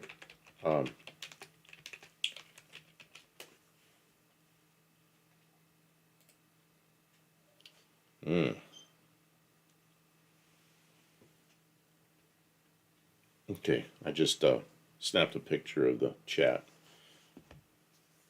Oh, I thought you were going to bring up the I brought up the history of cup that holders. picture, but What one? I said the one that there were only 4 people in here when I first brought that one up, Okay. and see what people say. How about a Chrysler Airflow, the first car? Yeah, and in one of the very first unibodies, a strong car. Uh, yeah, let's see. See how many people know now. The people are here earlier. Don't say anything. But let's see if people know what those two cars are. Iceman, I'm curious about your grinding equipment. Is it for is it Oh, carbide tipped for hardened valves, or is it just for the old? are they stones? Yeah, Because there's a difference. Stones will only work in the old stuff pre 73 probably. Anything later than that will have hardened seats, and you'll need carbide. Bricklin. Bricklin. Bricklin. Brickland. That's like a place where there's bricks. Brickland. Let's see. Amazed me how image quality and frame rate of cameras today, they're more affordable than ever. Yeah, Kim's been buying cameras, and some of them are not what we expected. Some of them are okay, and then the sound isn't good, or it's just a struggle with some of them. It's tough to get something that has all the features that you want and the quality that you want without paying like because you can buy something that you know is going to have everything that you want, but you are paying money. Okay, Mexican Spec says, convince Malcolm not to bring the Yugo to the U.S. Mexican Spec, let's see if you can answer this piece of trivia. What was the first car that Malcolm Bricklin brought into the U.S.? Let's see, stones, but it can be used as carbide cutters. Seats in the head. It's stone, yeah, stones. That's good for old stuff. But can also be used carbide cutters, bunches of mandrels. Oh, good, mandrels and the drivers and all that. Yeah, you can buy the carbide cutters. Yeah, you can. Mexican Spec does know the answer. The Subaru, which originally was the Subaru 360. Do I have a picture of a Subaru I don't know, 360? but I might beat you to it. You're gonna beat me to it? Okay, well, Maybe. um, I'm not I using this might Tornado not. screen. I might not even have. Oh, I do have Subaru listed. What do I? I do not. Oh wait, I do. What is that? What is that? Oh, you beat me to it. Yeah, but that's not a good picture. Yeah, but you beat me to it. You win. It's a terrible picture. That is what Malcolm Bricklin originally brought in. Okay. Was that? And then there I have. What happened? You covered me up. I Okay. brought in the pictures. More pictures. You said. Okay. Yeah. Those is Subarus. Subaru 360 had a two-cylinder air-cooled engine in the back. It weighed 997 pounds, and the limit for anything under 1,000 pounds didn't need any safety equipment, so it had no safety equipment. Didn't even have seat belts in it, and it was a real pile. That Yeah, Outback suicide door. is such a disappointment. I tried so hard and failed. For what? Oh, your Subaru. Yeah, but those newer Subarus are nice cars. Yeah, that's interesting. Subaru there. Rainy Slant 6, the thing is that with those systems, there are people who actually manage to still get caught based on, I mean, they're just so blatant that those security systems are adequate to show without a shadow of a doubt who they are and what criminal activity they. There's two comments here. Okay.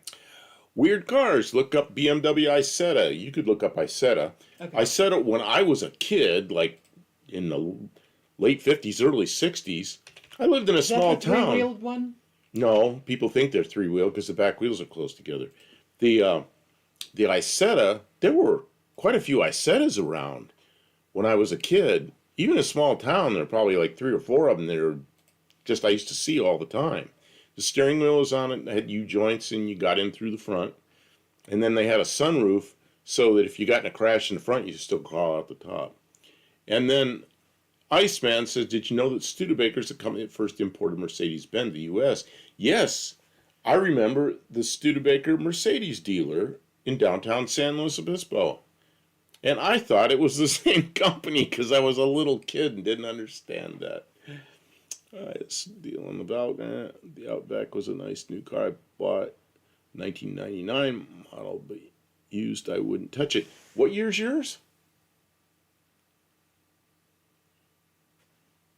99. Same as his. The Thing. Yeah, The Thing. I remember The Thing real well. That came out in 73, because I remember once The movie or the car? the car. The Thing. Yeah, not The Thing like who was it? Addams Family? Or was that the Blob? That was the Blob. Oh, that's a Volkswagen thing. Yeah. Okay. I remember one of those sitting out in front of the credit union on base. And then the Reliant Robin. A lot of Studebaker dealers became AMC dealers. I didn't know that. Send the Robin into space. I don't know about that. Reliant Robin. I remember they flipped one over, which probably wasn't really hard to do. Oh yeah, somebody was. Oh, for some reason that's not there. Oh, there it Takes goes. me a second. Uh, Whew.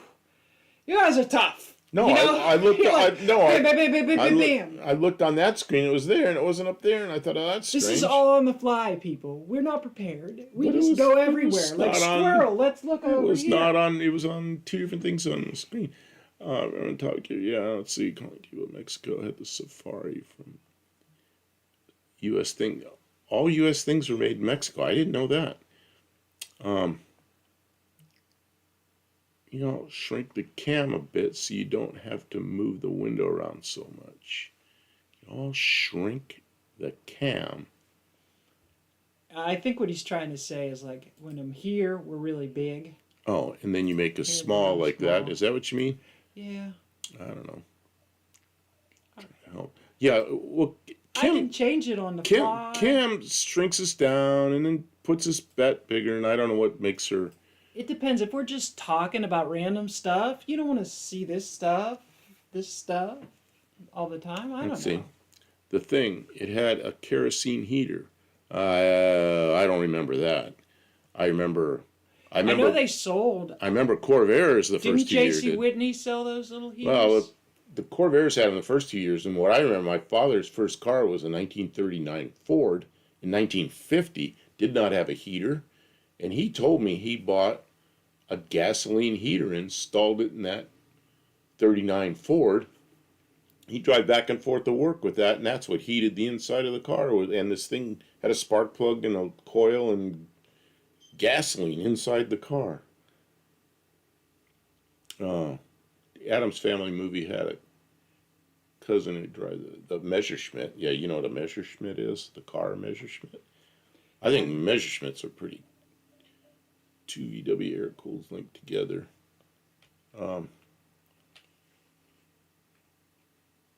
Where's the It's a- Messerschmitt? Let's see if you can spell it. Messerschmitt.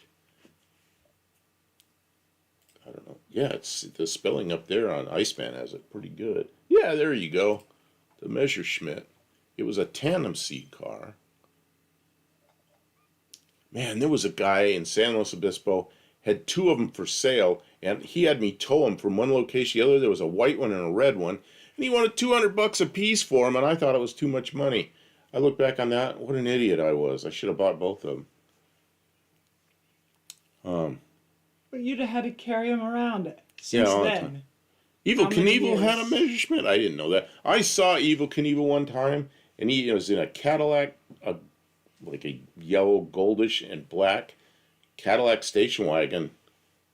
Before Cadillacs had any wagons, this is in 1973. I saw that.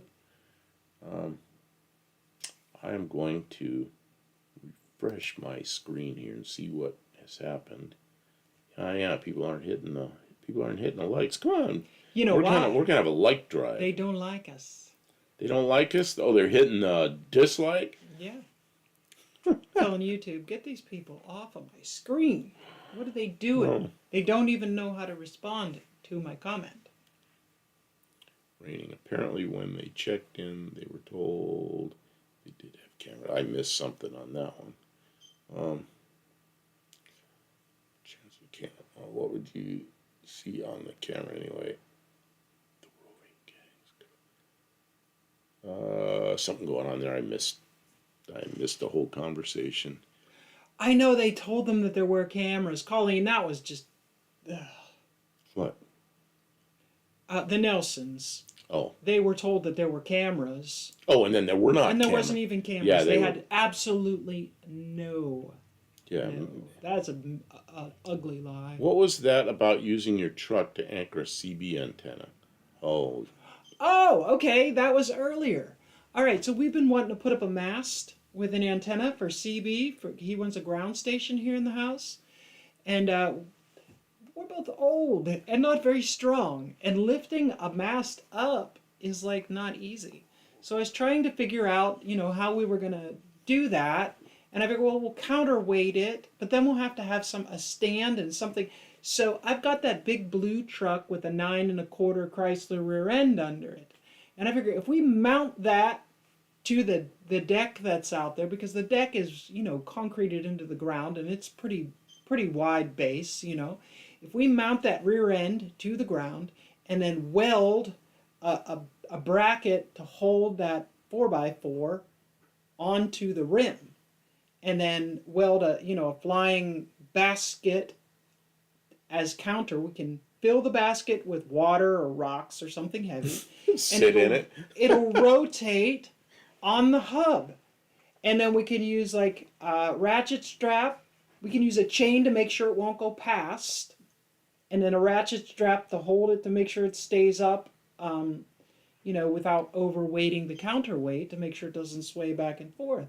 And then if we want to bring it back down, we take the ratchet strap off and pull it down or lighten the counterweight. And I think a 9 1/4 has more than sufficient axle strength. I've kind of changed my mind about using a 4x4 for a mast. I have that chromoly tubing, that 4130 tubing that's like an inch and, what is it? Inch and 5/8 or inch and... Thank you, Kylie. The wires are 60 feet away on the other side of the house. Other side of the house.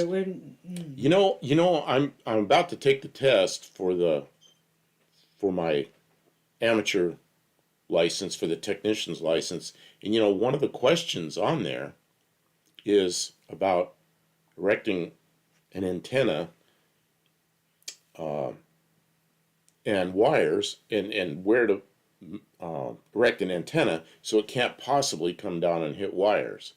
And that's actually a question on the test. It's a section of the test on safety, which I thought was interesting that would be there.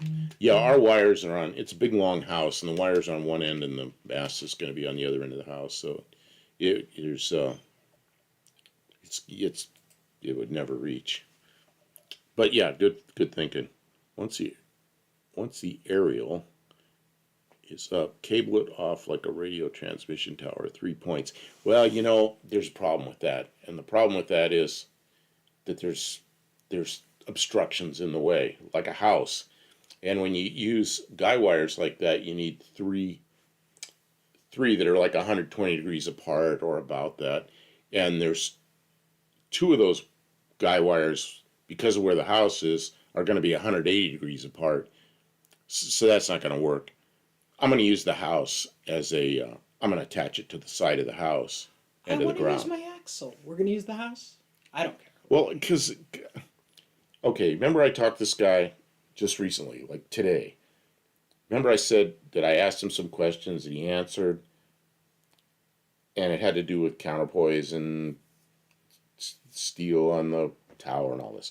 Okay. And I figured out how I wanted to do it. And the chromoly tubing will be quite light, and it's not going to be that tall. So, Okay, let's get back to cars here. Okay. My favorite microcar is an S2000. That's a microcar. I'm looking for a spoon engine, nitrous, and Motec exhaust. An S2000, I never thought of that as being a microcar. That is not a luxury car to me, Kim. What were you saying? It's a luxury car? I just pulled up some luxury cars for the background because Mexican Spect asked. Iceman, thank you for stopping by. We enjoyed your company. Sorry if we did not respond well to your comments. They have been flying tonight. Yeah, it's hard to keep up with it. Yeah, but we're glad you were here. I worked for the power company for 34 years. What happened? You see some antenna mass crash? We have problems with the wires. is there's oak trees all over here, and the wind comes up. Sometimes a branch comes down, and I have had to call the power company because I had a branch just laying on the wires, like pulling them way down. And you know what? They were there in minutes, and they cut the rest of that branch down and cleared it. I was surprised how quickly they were out and did that. Didn't charge me anything. They said, "Don't. There are wires until they get to your house, and we take care of that stuff." I hope Iceman makes some videos about those new tools he got. I'm curious to see them. I love tools. Yep. Oh yeah. Well, I almost bought a bunch of tools like that for my Subaru, but the pricing, I was like, am I ever going to do this again, use this again? It's expensive. And look at all the crazy tools I've bought, and some of them I've told you I bought new tools just because it was a deal or because I liked the tool. And you know what? Some of them were 10 years ago, and you know who the first person was that used them? Kim was the first person that used them. I used a lot of tools that were still in a box. Well, in He's Nivlack's like, case, don't get it dirty. I'm like, what good is it if it never gets dirty?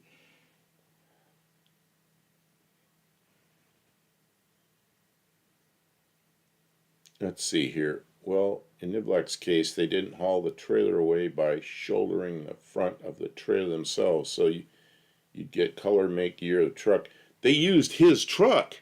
His truck was still attached to that trailer. They stole his truck. They stole and his truck, trailer. his trailer with the race car, his tools, tons of heinous. spare parts, his computers. So And they know the license plate number. You would expect a hotel that they would look after your stuff. Like that's pretty. Well, I think when that's pretty 1 star. you go in there and you Yeah. ask, and they say, "Oh yeah, we have cameras and all that." They're probably ones that notified whoever steals his stuff, whoever the person was in the hotel. Inside job. I don't know. What was merch? Yeah, was in the all back his merch, seat. all that stuff. Yep. Yeah, and like Calvin said in that video, he says, yeah, when they found all that, it went to his, then they know it's a YouTube channel. They go there, and now they know there's an angry mob after him. They probably hid all the stuff. That's what I think. The hotel was in on it. Yep, that's what I think. I wouldn't be surprised if the police didn't know who did it. Just Well, there's a big auto theft ring around there that steals trucks. Yep. Somebody knows what's going on. They're complacent. They know stuff's happening, and you got to be careful, especially when you're going away from home. So I'm doing a small unboxing. This is probably. Got a knife close to me. I got a Comes knife. over here with a razor knife. Yeah, it was a Ford. It was a 2000, I think it was an 06 Ford F250 or F350, and it was black. You go, Mexican Spec, go to Nivlack 57 and find his videos on it. He has pictures of the truck, pictures of the trailer, talks all about it.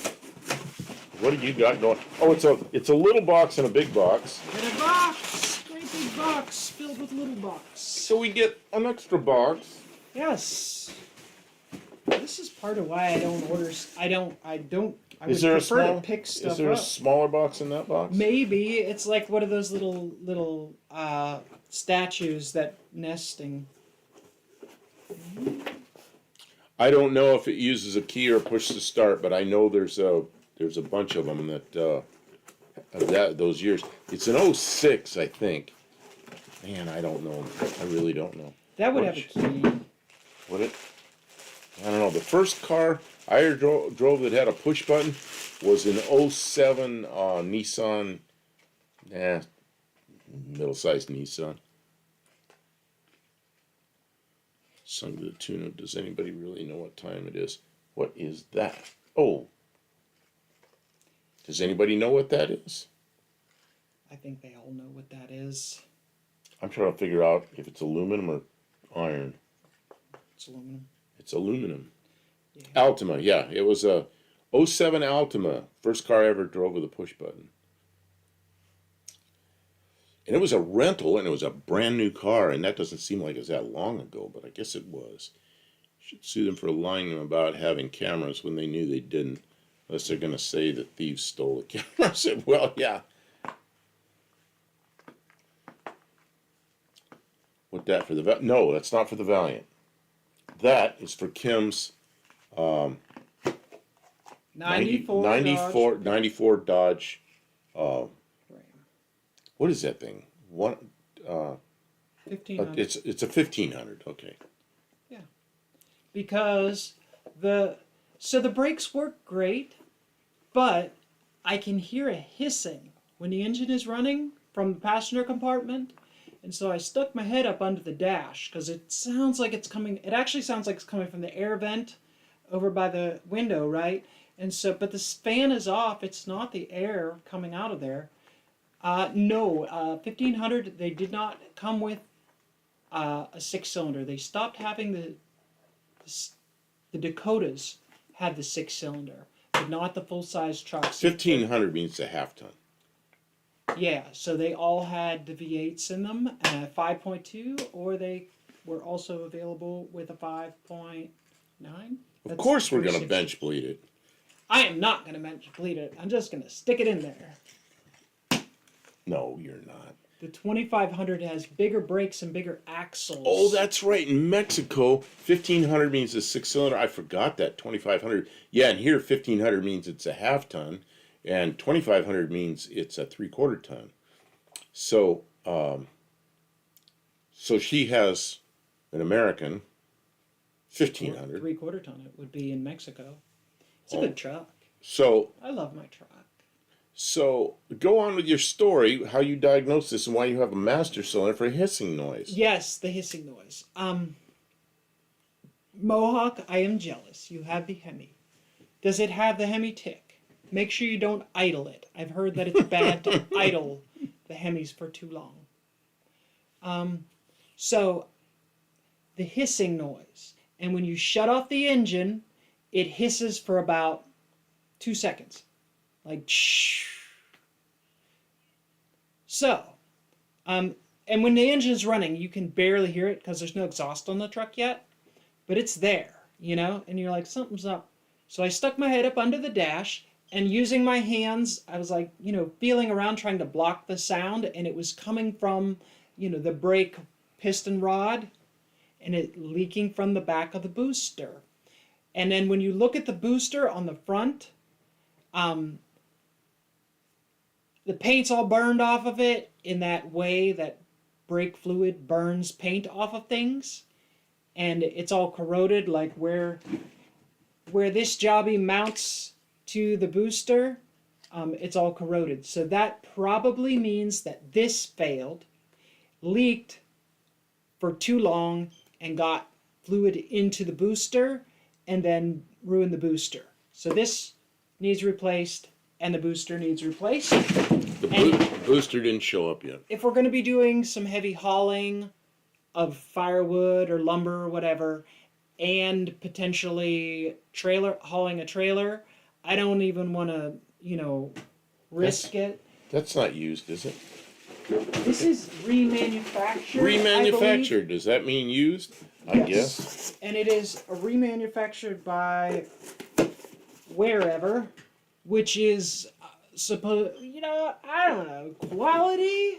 I don't know. Is there anything that has quality today? No. But it's new, and it shouldn't leak. It won't leak. It's okay. It's okay. His It'll work. 2012 2500 has a 6.7 Cummins. Yeah, a lot of people like those. Yeah. I had a friend in Arizona. He always had the Cummins engines, and he really liked them. But I don't know. I think I'm I kind have of a about gas engine person. $3,500 into getting this truck up and running. I still have to rewire the rear, the tail lights, hook this up. Oh, it's a little bit discolored, but it's not dirty. 21st century. But anyways, I have my 1500 running for about $3,500, but not including my time. My time is probably, but for getting a Cummins powered Ram 2500, you're at 6,000 in this area, even with excessive mileage, like super high mileage, 250, 300,000 miles, and they still want $6,000. So, Well, the thing is, grody, yeah, that's like 80s I don't, words. I don't think it really matters what it looks like if it works without leaking, and we're good. If it leaks or if it doesn't work right, then we replace it again, I guess. Of course we're gonna bench bleed it. I mean, is there a way to do it other? We've got the flaring tool. We'll just make two little hoops that go up like this, and you know how to bench. Have you ever? Yeah, you know what? That's really weird. Usually they come with stuff for bench bleeding. I'll bet Oh, you just if you make buy it- the new, We'll just make a set. because it's a remanufactured maybe. I think when you buy the new, it comes with little plastic things that screw in there with little nipples so you can put rubber lines up. Have you ever seen those kits that they come with? No, but somewhere That's very I convenient. haven't seen them in a while. I had bench bleeding tools in one of my toolbox drawers, but haven't seen them in a while, so Oh, I I don't know bet where you they they're are. in their old red box. We'll have to look. Oh, they could be in the old red box. I'll bet you Sure. they are. We do have a lot of stuff like that. I'll bet you if we search around. The we can old find red it. box is also where my those big copper rods are that I'm going to use for beat into the ground for grounding. I'll check Cummins 6BT and 4BT are awesome engines. I had a red truck with 1.5 million miles. It ran its way. Yeah, my friend out there in Arizona, well, he's gone now, but he had a couple of those, and his last one had huge number of miles on it. It just ran great. Almost the same engine, 6.7 as my Freightliner had back in 2010 when I drove big trucks. Yeah, I don't know. He had a Dodge. I don't remember, it was a 3/4 ton or a 1 ton with a Cummins engine. Read the directions. They have changed the rules to bench bleeding. Really? Really? Changed rules. I don't see why you can't just pump it through. Yeah, we'll see if there's directions.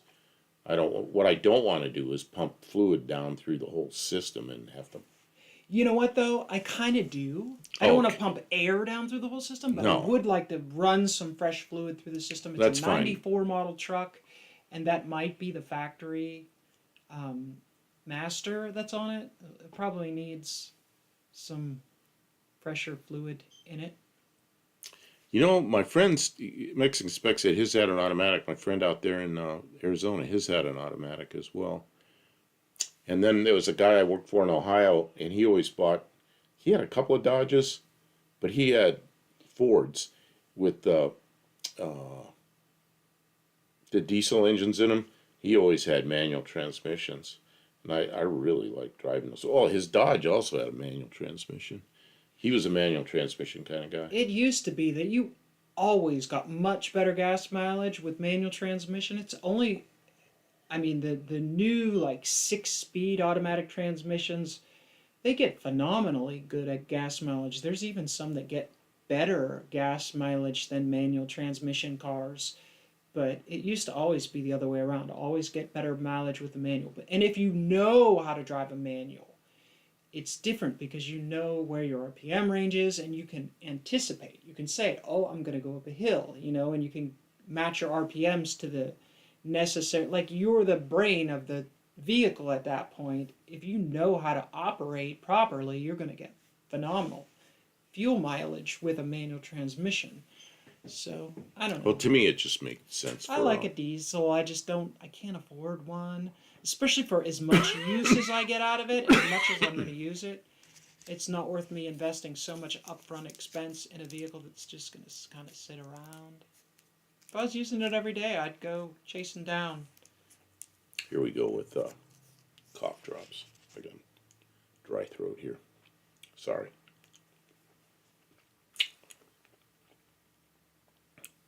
People love the diesels, so they hold their value. People snatch them up. I used saw to a like- diesel motor. I like driving them. It's just I don't want to own one because I don't want to have to work on the thing. But maybe you don't need to work on it much. I don't know. I saw a 6.7 Cummins from a Dodge 2500 on Marketplace, and it was there for one day and gone, sold, boom. So they don't sit around. They're in demand. I know. I know my friend was driving a bunch of different cars, a bunch of different trucks, and I know he pulled in a gas station one day and filled his diesel up with gasoline and figured it out like before he finished. But he had a lot of gasoline in it, so he had the truck towed home. He drained the gas, washed it out with diesel, then filled it with diesel, and he had all this diesel and fuel, gasoline mixed together. So he never started it, never got it up into the engine, but that was a mistake. Dodge even detuned the 6PT automatic to make the transmission, so manual 6PT, have more klooch. Chooch. Chooch. Woo woo. I know, my glasses are Choo. oh man. Looking forward to finishing that Valiant. My first diesel Mercedes was killed by a tank of premium gas. Oh my god, it got up into the engine. Yikes. Yeah, it's not good. What were you saying before you got interrupted by? I'm really looking forward to this Valiant being well, I don't know what you did. You just kind of stuck the steering together enough so we could move it around on the yard. I made that loop. That was full left turn as far as I could turn it, make that big old loop. It's like I said, about an 80-foot or maybe 100-foot circle radius, you know. Well, that Oh, outer man. tie rod end was bad, and I just stuck it in there so we could pull it out of the garage, and then we were waiting for the tie rod ends to show up, and it didn't show up. Did you get a result from that, or would we have to go back and What? for the tie rod ends that got lost in shipping? Oh, yeah. They're sending my money back. They credited me, and I ordered another set. Okay. Well, as much as I hate to, I need to get going. Have a great night, everyone. Thanks for the live. Kim and Buff. Thanks you for being here, Mohawk. Mohawk, yeah, thanks for being here. Gas and diesel. No bueno. Diesel and gas. Mosquito repellent. Oh, man. Mexican spec. We may go to Power Tool. We're not doing anything directly with Uncle Tony and his gang, just because they have their own plans, and I think, yeah, they're just. You know, it's been several years since we have done, or since I've done much with Tony, and then we did a little bit. Well, when you first came here, which is like a year and a half ago, but really, his whole situation's different. My situation's different. You know, he and I were working together really very closely for like a year and a half, but then I ended up going back to work for 30 days, which ended up being 2 years, and yeah, everything changed. So, and They broke up. he's about an hour and They're still friends. hour and 45 But minutes from here. That's not, you know, so Like, it's- we've got so much to do here that, like, driving down there to work, it's completely impractical. And then the same for Tony. He's not going to come up here. He's got stuff to do there. So we're kind of like different camps. This is Campo del Campo. That's but Uncle Tony's. we're still supposed to do the turbo with him. So, at some point, we'll have to get together on that because I owe him that. He gave us that turbo with the intent of getting some content out of it. So, you know, I owe that to him. But we were Gotta come hoping to through have with the it. car, like, drivable and just add the turbo on. And it's taking a very long time because it's a very old car. It needed a lot of stuff. And we're doing it, you know, on a budget where we just, like, piece it together as we can with the energy and time and materials that we can. And it's coming together. It's once we get these tie rods on and the other side of the front end redone, it'll be good and drivable. Dougster Wolverine Garage. He says, after I replaced the injection pump, I threw a whole case of 2-stroke oil in the fuel and started driving it. Whenever it got to 3/4 of tank, I would top off with diesel and keep cruising. That's with the gasoline in it? We had problems overseas with diesel generators because the military doesn't use diesel, they use jet fuel, and the jet fuel does not have the lubricant in it. And we ruined several injection pumps before we figured out what was going on. And then there was a product that we bought, and we were delivering that. It was to Afghanistan and to Iraq, and it was a product that you put in the jet fuel so it would lubricate the injection pumps, and then we no longer had problems. This reminded me of that. But I'm just curious if after we put all that two-stroke oil in, that was in the gasoline or not. I always like to learn these things. See, I'm not a diesel. I've never really done much of anything with diesel stuff. And so, like, if we started taking on vehicles that were diesel powered, it would be like all new learning curve. Yep, with the gasoline. It wasn't a happy camper, you could tell. When it finally got a sip of diesel. Okay, yeah, because that's a compression ignition engine. Yeah, probably rough on things. But if you remember, how Mopar used a single shear mounted idler arm to K-frame on 67 only A-body Darts and Valiants. Don't know why. I don't know about this, but I'm going to look into it. We just bought parts off of 67. No front end parts. But now, yeah, because we have a 66 here, and we have a 72 here. A single shear mounted idler arm to K-frame. Man, I'm really curious about that. I'm gonna have to look to see what that is. Idler arm? The idler arm, there's a center tie rod that the two outer tie rods go on. There's a pitman arm on this side, and there's the idler arm on this side. Unless you're down under, then they're the other way around. But the idler arm's on the passenger side.